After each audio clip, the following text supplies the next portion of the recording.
Oh, one more bench, no. Where rap was a bente, and you know.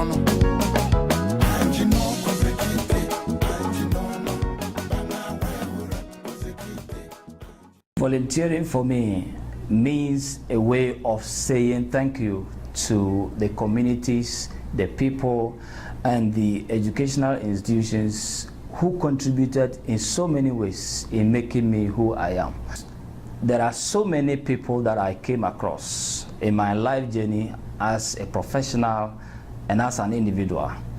And there is no way I can pay the supports and the contributions these people made to me. For me, the only way I can give a signal that I actually appreciate what they did is to give my talent, my skills, and my time as a volunteer. In 2012, we volunteered and planted trees. We grew them. These trees are there today for you to see if you go to our community. I gained admission into American University of Beirut in 2017. And in 2018, I enrolled as a volunteer among other volunteers. We taught about 25 Syrian immigrants how to speak English. In one of my volunteering journeys, I happened to be among some other volunteers where we were supposed to make a presentation. I was made to do the introduction. Along the line, I got stuck. I could not do the introduction. I was shaking, I was shivering, and I was sweating under an air condition that was almost 0 degrees Celsius. So one of the participants asked me, "Patrick, why are you sweating?" Because the room is cold enough for you to not be sweating. But I didn't know what was happening. As a matter of fact, I didn't even know I was sweating.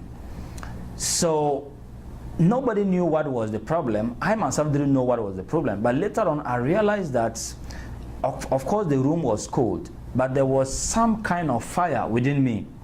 A fire of fear, a fire of lack of confidence, a fire that was burning, asking me to step away from in front of the people. I mean, that is a lack of public speaking skills. That was a skill that I lack. That was a skill that I didn't have, and I needed to work on it. Not just that, but in the process, when I was struggling to proceed, my supervisor jumped in and explained that that was all volunteering was about. Actually, in my struggle, according to him, some of my colleagues were supposed to help me out. Now, what I learned from that was that when it comes to volunteering, we have to support each other. There are communities that cannot proceed from where they are. There are some people who cannot proceed from where they are. We need to come to their aid. And he used a story about equity. Equity as in, for example, some people watching football from outside the football park. Let's say we have tall guys among them and some of them being short. The shorter ones will need something to stand on to be able to see what is going on in the field. And in his explanation, that was my situation. I needed something to stand on. In that case, I needed someone to come to my aid, to take over from me and do the presentation while I watch, while I gain my confidence. And I learned that once I needed help, there are some people who also need help, and I will have to help them. Volunteering is very important for all scholars because every scholar has been talking about touching lives. Almost every scholar wants to make a difference. Every scholar wants to be a type of person that will leave a legacy. Now, I think that one of the ways, if not the most important way of touching almost every life is through volunteering. You don't need to be employed. You can simply help. You can simply jump in and lend a hand of help.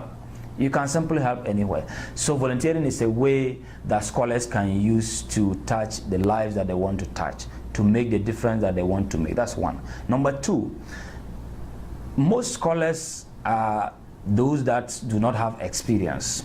And so to get experience, work experience for that matter, you can start volunteering. By the time you finish volunteering, you would have gotten the experience that the employers need, and it will help you in your future work journey. Whoa, whoa, whoa. One more journey. Where we can